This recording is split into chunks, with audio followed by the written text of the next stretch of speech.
The Israeli attack and Iranian retaliation are causing great concern, not only in the war-torn region, but around the world. Israel's closest ally, the United States, tried to prevent this exchange of missile strikes, but Tehran did not engage in talks to end its nuclear weapons program. I gave Iran chance after chance to make a deal. I told them in the strongest of words to just do it. But no matter how hard they tried, no matter how close they got, they just couldn't get it done. There has already been great death and destruction, but there is still time to make this slaughter, with the next already planned attacks being even more brutal, come to an end. No more death, no more destruction. Just do it before it is too late.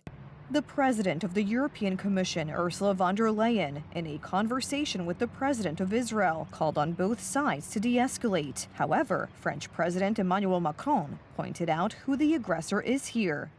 Iran is responsible for destabilizing the entire region. It is this country that has sponsored Hamas, Hezbollah, and the Houthis, and rejoiced at the terrorist attacks on Israel. Tehran's response was not long in coming. The country's ruling ayatollahs have already threatened attacks on American, British, and French military bases in the region. These threats triggered a reaction from NATO allies. We don't need an escalation in a region which is already so heated in so many ways.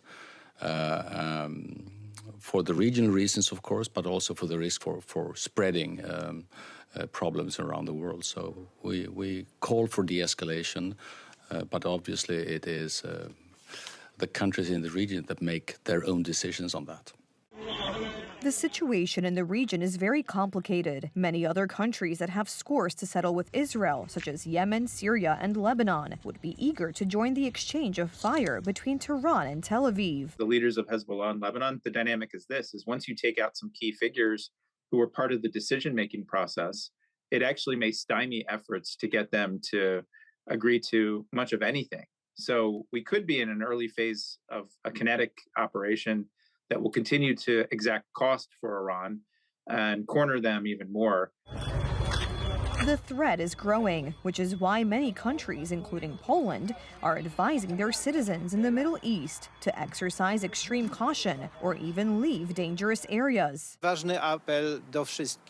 An important appeal to everyone. If anyone is in the Middle East, we urge them to return to Poland as soon as possible, if they do not have to be there. And of course, there have already been recommendations not to travel to this region.